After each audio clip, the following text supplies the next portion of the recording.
Chapter 4 production function topic दे रखे हैं chapter 4 के 8 से 10 टॉपिक। आज हम इन टॉपिक के बारे में पढ़ेंगे। First, concept of product. Concepts of product या concepts of production of commodity.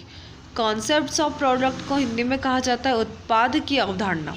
इसे 3 पार्ट्स में डिवाइड किया गया है। First, total product. Total product को हम कहते हैं कुल उत्पादन और इसका शॉर्ट फॉर्म होता है TP। मार्जिनल प्रोडक्ट, सीमांत उत्पादन जिसे हम शॉर्ट फॉर्म होता है MP। एवरेज प्रोडक्ट, औसत उत्पादन जिसे हम कहते हैं AP। इनको हम डिटेल में पढ़ेंगे। First, total product. Total product TP, it is the sum total of output corresponding to each unit of variables factors used in the process of production। जब प्रोडक्शन में क्या होती है, जब प्रोडक्शन की प्रोसेस की जाती है, उत्पादन की प्रोसेस की जाती है, उसमें जितने भी उसके आउटपुट हो गए, वेरिएबल्स फिक्स्ड या वेरिएबल्स इनपुट्स हो गए, सबका क्या होता है, टोटल होता है, सम होता है। सारी प्रोडक्ट का सम होता है, उसे हम कहते हैं टोटल प्रोडक्ट। नाम से समझ में आ रहा है हमें, टोटल जिसमें सबका टोटल किया जाता है। इसे हम फॉर्मूले के थ्रू समझेंगे। इसका इंडिकेशन इस प्रकार होता है, TP equals to sigma MP, TP equals to AP into L और वेयर। इसे हम पढ़ेंगे कि इनका फुल फॉर्म क्या है। TP equals to total product, AP equals to average product, MP equals to marginal product और L होता है, पहले भी हम पढ़ चुके हैं, L है हमारा लेबर या units of variable factor. L या तो लेबर होगा, लेबर तो हमारा ऑलवेज रहेगा कि L क्या है, हमारा लेबर है, या उसके प्लेस पर क्या हो सकता है, वेरिएबल फैक्टर जो चेंज हो रहे हैं फैक्टर्स, वो हो सकता है। तो ये हो गया टोटल प्रोडक्ट। तो इसका फॉर्मूला है TP equals to sigma MP या TP equal to AP into L। Next, marginal product MP। It is an additional output produced by the use of an additional unit of the variable factor, fixed factor remaining constant। Marginal product वो होता है जिसमें fixed factor तो constant होते हैं, लेकिन जो variables होता है जैसे लेबर, वो क्या हो जाता है, चेंज हो जाता है। सिर्फ उसमें जो फिक्स्ड फैक्टर है वो सेम होते हैं और वेरिएबल्स फैक्टर क्या हो जाते हैं, ऐड हो जाता है, उसमें एडिशनल हो जाता है, चेंज हो जाते हैं। इस प्रकार डिनोट करते हैं हम MP equal TPN minus TPN minus N। N होगा units of the variable factors.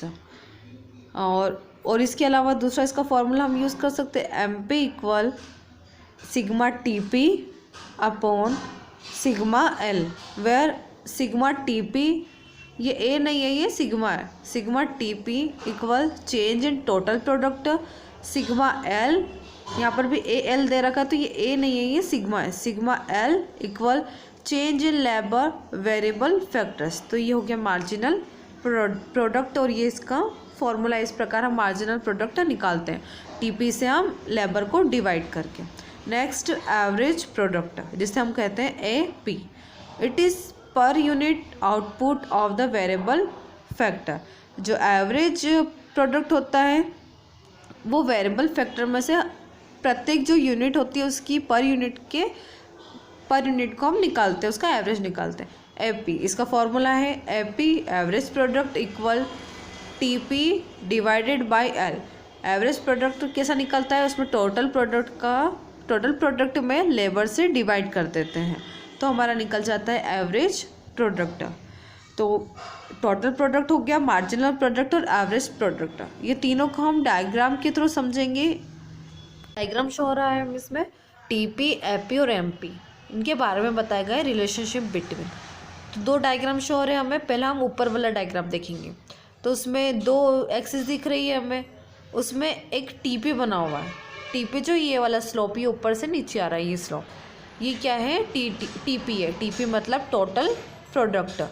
ये क्या है, वेरिएबल फैक्टर या लेबर कहा गया है जिससे। नीचे वाला जो है इसमें MP और AP एवरेज प्रोडक्ट और मार्जिनल प्रोडक्ट बताया गया है। मार्जिनल प्रोडक्ट ये स्लोप नीचे आ रहा है और एवरेज प्रोडक्ट का स्लोप वहीं पर रह गया। तब इनकी रिलेशनशिप के बारे में हम बात करेंगे कि TP, AP और MP का रिलेशनशिप क्या होता है। First, when AP is maximum MP equal AP, जब एपी क्या था, मैक्सिमम था, तब एमपी और एपी क्या है, इक्वल है। जब एपी क्या हो रहा है, मैक्सिमम में ज़्यादा है, तो एमपी और एपी क्या है, इक्वल है। व्हेन टीपी इज़ मैक्सिमम, जब टीपी क्या है, ज़्यादा है, तो एमपी क्या हो गया, ज़ीरो हो गया। टीपी और एमपी याद रखना क्या होते हैं, full form. When TP is falling MP is negative, जब टीपी क्या हो रहा है, वापस नीचे गिर रहा है, डिक्रीज हो रहा है, तो एमपी क्या हो गया, नेगेटिव हो गया। As long as TP is positive AP is positive, जब टीपी क्या है, पॉजिटिव है, तो एमपी भी क्या है, पॉजिटिव है।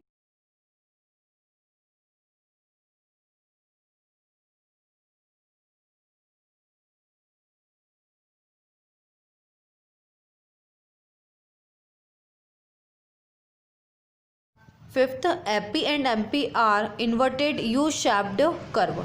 एपी और एमपी क्या कर रहे हैं, एक इन्वर्टेड यू शेप कर्व बना रहे हैं। दोनों को अगर हम देखेंगे तो दोनों कैसा बना रहे हैं, यू शेप कर्व बना रहे हैं। एमपी कट्स एपी, एमपी ने एपी को कट किया at its maximum point and at that point MP equal to AP. पहले हम पढ़ेंगे relationship between total product and marginal product. TP और एमपी के रिलेशनशिप के बारे में हम पढ़ेंगे। When MP increases TP increases at an increasing rate. जब एमपी मार्जिनल प्रोडक्ट इंक्रीज होता है तो टोटल प्रोडक्ट भी क्या होता है, इंक्रीज होता है। When MP reaches at its maximum TP changes its slope term as point of inflection. जब एमपी क्या होता है, मैक्सिमम पॉइंट पर जाकर पहुंच जाता है, तो टीपी क्या कर लेता है, अपना स्लोप को चेंज कर लेता है, पॉइंट को, इन्फ्लेशन हो जाता है। व्हेन एमपी फॉल्स, जब एमपी क्या होता है, मार्जिनल प्रोडक्ट गिरता है बट रिमेन्स पॉजिटिव, गिर रहा है लेकिन पॉजिटिव है, मतलब नेगेटिव में नहीं जा रहा, तो टीपी क्या होगा, इंक्रीज होगा एट डिमिनिशिंग रेट, उसे ही हम कहेंगे डिमिनिशिंग रेट। जब मार्जिनल प्रोडक्ट गिर रहा है लेकिन पॉजिटिव है और टोटल प्रोडक्ट क्या है, इंक्रीज हो रहा है। When MP is zero TP is maximum, जब एमपी जीरो है और टीपी क्या है, मैक्सिमम। एमपी अगर जीरो रहेगा तो टीपी मैक्सिमम रहेगा, और जब एमपी नेगेटिव हो जाएगा तो टीपी भी क्या हो जाएगा, गिरना स्टार्ट हो जाएगा, फॉल होने लग जाएगा, डिक्रीज होने लग जाएगा। तो ये हो गई relationship between total product and marginal product. जब एमपी में चेंज होगा तो टीपी में भी क्या होगा, चेंज होगा, और उसके सारे टर्म्स बताए गए हैं किस कंडीशन में क्या चेंज होगा। Next, relationship between marginal product and average product. अब मार्जिनल प्रोडक्ट और एवरेज प्रोडक्ट के बीच में की बात करेंगे हम। व्हेन एपी इंक्रीज, जब एवरेज प्रोडक्ट क्या होता है, इंक्रीज होता है, तो उस कंडीशन में एमपी ग्रेटर देन एपी हो जाता है। व्हेन एपी इज मैक्सिमम, जब एवरेज प्रोडक्ट मैक्सिमम में ज़्यादा है तो एमपी और एपी क्या होगा, इक्वल होगा। जब एपी डिक्रीज होगा तो एमपी लेस देन एपी हो जाएगा। MP can become zero negative, और जब मार्जिनल प्रोडक्ट ज़ीरो या नेगेटिव हो जाएगा, however AP can never be zero, लेकिन एपी ज़ीरो नहीं होगा। ये रिलेशनशिप है, ये आपको डायग्राम के थ्रू इजीली समझ में आएंगे। लॉ ऑफ वेरिएबल प्रपोर्शन, जिसे हम हिंदी में कहते हैं परिवर्तनशील अनुपातों का नियम। The law of variable proportions explain the peculiar shape of the TP curve. It is based on the following assumption.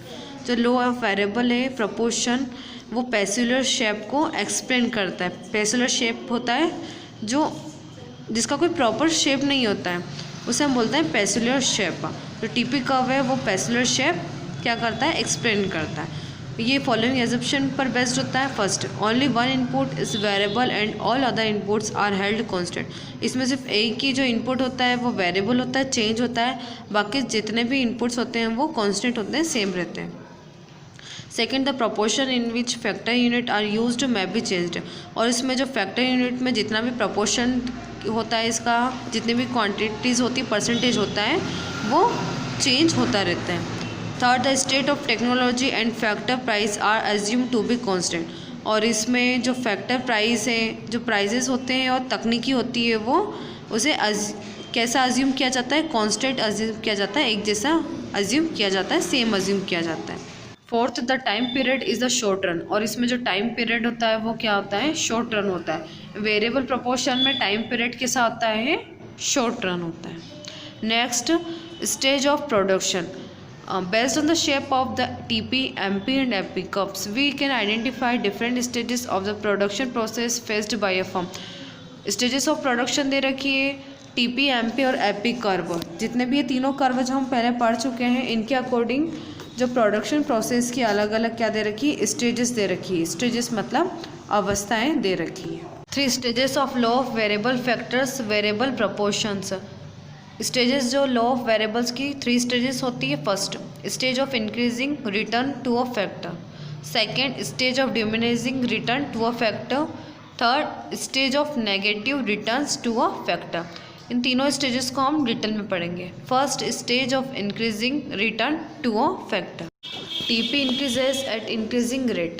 In the initial phase, as more and more units of variable factors are employed with fixed factor, total physical production increases at increasing rate, MP increases. जो first stages होती है जिसे कहा गया increasing return to a factor, जिसमें जो total product है वो क्या होता है, इंक्रीज होता है, किसमें एक पर्टिकुलर रेट में इंक्रीज। इसमें ज़्यादा से ज़्यादा क्या होता है, फैक्टर ऑफ प्रोडक्शन इन्वॉल्व होते हैं, किसमें, एम्प्लॉयमेंट में। और प्रोडक्शन इंक्रीज होता है तो रेट भी क्या होता है, इंक्रीज होने लग जाते हैं, और उसी की वजह से मार्जिनल प्रोडक्ट भी क्या होता है, इंक्रीज होने लगता है। तो इंक्रीज वो होगा जिसमें सारी चीज़ें क्या होती है, इंक्रीज होती हैं। कजेस है इसके कारण है, causes of increasing return. First under utilisation of fixed factor, B indivisibility of factor, C increased efficiency of variable factor. ये 3 रीजन्स है इसके किसके, इंक्रीज रिटर्न टू फैक्टर के। Second stages of diminishing return to factor. हम factor की बात करें तो उसमें जो इसकी सेकेंड स्टेज है वो है diminishing return to factor. TP increases at decreasing rate. Total product क्या होता है, बढ़ जाता है जब क्या होता है, उसका रेट डिक्रीज होता है। As more and more unit of variables factors are employed with fixed factor, then total product increases at diminishing rate, MP decreases but is positive at the end of this phase. TP maximum and MP becomes 0। जो diminishing return of factor है उसमें TP increase होता है, तो दूसरे जो कब होता है, जब रेट डिक्रीज हो जाता है, और ज़्यादा से ज़्यादा जो वेरिएबल्स फैक्टर है उसमें एम्प्लॉय होते हैं, और जो फिक्स्ड फैक्टर है वो क्या करते हैं, इसमें इंक्रीज होते हैं, किसमें, सेकेंड स्टेजेस में। MP जहाँ पर डिक्रीज होता है लेकिन पॉजिटिव रहता है, और TP अगर मैक्सिमम होगा तो MP कितना होगा, इसमें 0 होगा। कजेस दे रखे हैं इसके। First A optimum use of fixed factor, B imperfect factor of substitutability. Substitutability मतलब होता है बदलना या चेंज करना, तो ये इसके क्या हो गए, कजेस हो गए डिमिनिशिंग रिटर्न के। Third stage of negative return to factor. TP falls as more and more unit of variable factors are employed with fixed factor. Total production start decreasing and marginal product become negative. ये जो third stage है negative वाली, इसमें क्या होता है, जो marginal product है वो नेगेटिव हो जाता है, किसे, क्योंकि टोटल प्रोडक्ट क्या होगा, टोटल प्रोडक्ट डिक्रीज होगा, घटता है, तो मार्जिनल प्रोडक्ट भी क्या होता है, नेगेटिव हो जाता है। इसके कजेस दे रखे हैं। Causes of negative return. First a poor coordination between fixed factor and variables. इसके कारण ये होते हैं कि फिक्स्ड फैक्टर और वेरिएबल फैक्टर के बीच में कोऑर्डिनेशन नहीं हो पाता है, तालमेल नहीं बन पाता है। B over utilization of fixed factor, और फिक्स्ड फैक्टर का ज़्यादा क्या हो जाता है, उपयोग हो जाता है, यूटिलाइज हो जाता है। ये 3 स्टेजेस हो गई रिटर्न टू फैक्टर्स की, ये कंप्लीट हो गया। Next law of returns to scale. हमने फैक्टर्स के पढ़े थे, अब हम पढ़ेंगे returns to scale. Returns to scale. Returns to scale means the behavior of production or returns when all the productive factors, both fixed and variables, are increased or decreased simultaneously in the same ratio. Returns to scale वो होता है, ऐसा production behaviour कहा गया है जिसमें fixed और variable दोनों फैक्टर क्या होते हैं, साथ में बढ़ते हैं और साथ में ही क्या होते हैं, घटते हैं। साथ में ही मतलब दोनों साइमल्टेनियसली मतलब होता है साथ साथ, दोनों साथ में ही सेम रेशियो में ही इंक्रीज होते हैं और सेम रेशियो में ही क्या होते हैं, डिक्रीज़ होते हैं। ज़्यादा उनमें क्या होता है, डिफरेंस नहीं होता है।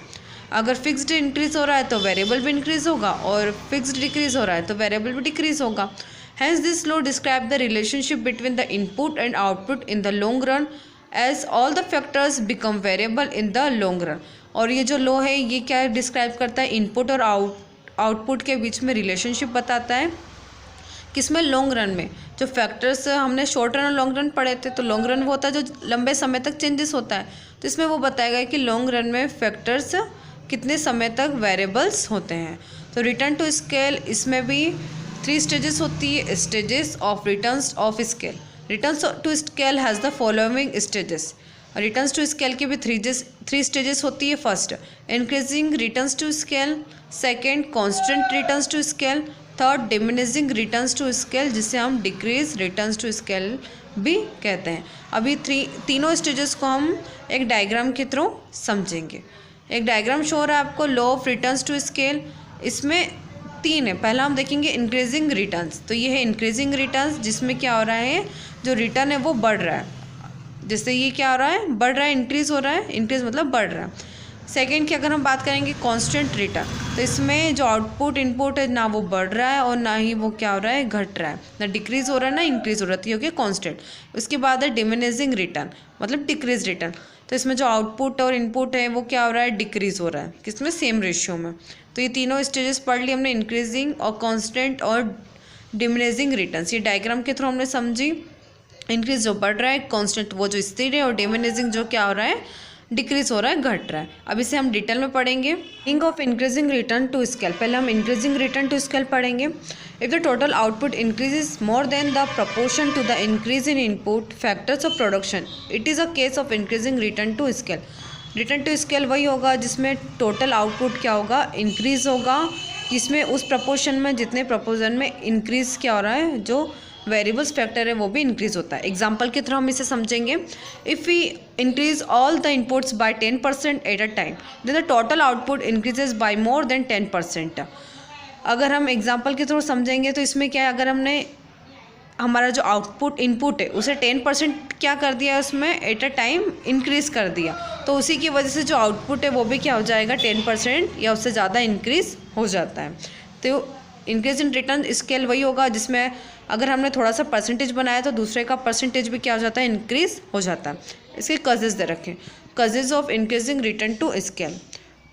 टेक्निकल एंड मैनेजरियल इंडिविजिबिलिटी, जब तकनीकी और जो मैनेजरल मतलब होता है प्रबंधी, और इंडिविजिबिलिटी मतलब होता है उसमें कुछ क्या आ जाती है, प्रॉब्लम आ जाती है, डिस्ट्रीब्यूट हो जाते हैं वो, तो उसकी वजह से भी क्या आता है, रिटर्न टू स्केल इंक्रीज हो जाता है। Second, higher degree of specialization, जब स्पेशलाइजेशन होते हैं, स्पेशलाइजेशन मतलब होता है विशिष्टीकरण, जब स्पेशलाइजेशन की डिग्री क्या हो जाती है, हाई हो जाती है, बढ़ जाती है। थर्ड, डायमेंशनल रिलेशन, जो रिलेशन होता है वो क्या हो जाता है, डायमेंशन हो जाता है। डायमेंशन मतलब होता है, का मतलब होता है आकार। जब जो रिलेशन है किसके बीच में, इनपुट और आउटपुट के बीच में, वो क्या हो जाता है, डायमेंशनल हो जाता है, तो इसलिए भी क्या होता है, रिटर्न टू स्केल इंक्रीज हो जाता है। Next, constant return to scale, if the output increases in the same proportion as in the is the decrease in the factors of production, then this is called constant return to scale. जब output और input क्या होता है, same proportion में increase होते हैं और same proportion में डिक्रीज होते हैं, उसे हम कहेंगे कांस्टेंट रिटर्न टू स्केल। मतलब प्रपोर्शन रेशियो जो होता है वो सेम होता है। एग्जांपल के थ्रू समझेंगे हम। For example 20% increase in the factor of production result in 20% increase in the output. जो फैक्टर ऑफ प्रोडक्शन है वो 20% से इंक्रीज़ हुआ है, तो उसकी वजह से जो आउटपुट है वो भी क्या हुआ, 20% से इंक्रीज़ हुआ। तो कांस्टेंट रिटर्न टू स्केल वो होगा जो सेम क्वांटिटी में क्या होता है, प्रोपोर्शन में इंक्रीज़ होता है। और diminishing returns to scale, the stage in which the production increase is less than the increase in factors of production, then this is called diminishing returns to scale. Diminishing मतलब होता है decrease. Decrease in return to scale वो होगा जब production increase हो रहा है लेकिन जो फैक्टर ऑफ प्रोडक्शन है वो कम इंक्रीज हो रहे हैं, तो वो हो गई diminishing return to scale. For example 20% अगर क्या हो रहा है, फैक्टर्स अगर इंक्रीज हो रहे हैं तो आउटपुट से 15% क्या हुआ, इंक्रीज हुआ। ऐसी सिचुएशन को हम कहेंगे डिमिनिशिंग रिटर्न्स टू स्केल, जहाँ 20% फैक्टर्स इंक्रीज हो रहे हैं और 15% क्या हो रहे हैं,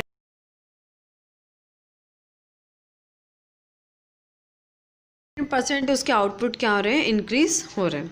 causes of application of diminishing return to scale. Diminishing return to scale के कारण दे रखे हैं। First, complexity of management. Complexity मतलब होता है जटिलता। Every time with the increasing scale of production, management of activities become more and more complex after a level. This causes overall inefficiency in the production. Complexities of management वो होता है जिसमें जो production scale क्या होता है, बढ़ता है, एवरी टाइम बढ़ता है। लेकिन उसकी वजह से जो मैनेजमेंट एक्टिविटीज़ है वो क्या हो जाती है, ज़्यादा से ज़्यादा कॉम्प्लेक्स हो जाती है, जटिल बन जाती है। हर लेवल पर जाकर अगर प्रोडक्शन बढ़ता है तो मैनेजमेंट के लिए वो क्या हो जाती है, कॉम्प्लेक्स हो जाती है वो एक्टिविटीज़। और इसी की वजह से क्या होता है, जो प्रोडक्शन होता है इनएफिशिएंस हो जाता है, मतलब प्रॉपर यूज़ नहीं हो पाता है उसका, अकुशल हो जाता है इनएफिशिएंस मतलब। Second, diseconomics of scale. After a limit any further increase in the scale of production bring diseconomics in production due to the law of decreasing return to scale start operating. एक limit के बाद क्या होता है, जब scale of production increase होता है तो जब प्रोडक्शन है वो क्या हो जाता है, डिसइकोनॉमिक्स हो जाता है, मतलब उसमें क्या आने लग जाती है, प्रॉब्लम आने लग जाती है। और इसी की वजह से जो क्या होता है, रिटर्न टू स्केल डिक्रीज होने लगता है। Third, delay in decision making. जब हम डिसीजन मेकिंग में क्या होने लग जाती है, देरी होने लग जाती है, डिले होने लग जाता है, तो उसकी वजह से भी जो रिटर्न टू स्केल है वो डिमिनिशिंग होने लग जाता है। Fourth, labour problem. जब लेबर प्रॉब्लम क्या होती है, नंबर ऑफ वर्कर क्या होते हैं, बढ़ जाते हैं और वर्क फोर्स उनको प्रॉपर वर्क हैंडल नहीं कर पाती है, तो प्रॉब्लम की वजह से जो रिटर्न टू स्केल है वो डिक्रीज़ होने लग जाता है। Fifth, entrepreneurship is fixed. कुछ कंडीशन में जो एंटरप्रेन्योरशिप होती है, एंटरप्रेन्योरशिप मतलब होता है साहसी। जैसे हमने फैक्टर्स पढ़े हैं, फैक्टर्स ऑफ प्रोडक्शन में जितने भी फैक्टर्स होते हैं वो कुछ समय में क्या होते हैं, कुछ टाइम पीरियड के लिए, लॉन्ग या शॉर्ट टाइम के लिए वेरिएबल हो जाते हैं, चेंज हो जाते हैं। लेकिन जो एंटरप्रेन्योरशिप है वो क्या होती है, कांस्टेंट रहती है, चेंज नहीं होती है। तो ये कांस्टेंट रहने की वजह से एंटरप्रेन्योरशिप साहसी का फिक्स्ड रहने की वजह से भी क्या होता है, जो रिटर्न टू स्केल है वो डिक्रीज होने लग जाता है, मतलब कुछ फैक्टर्स जो आउटपुट है वो डिक्रीज हो जाते हैं। अब chapter 4 production function is completed.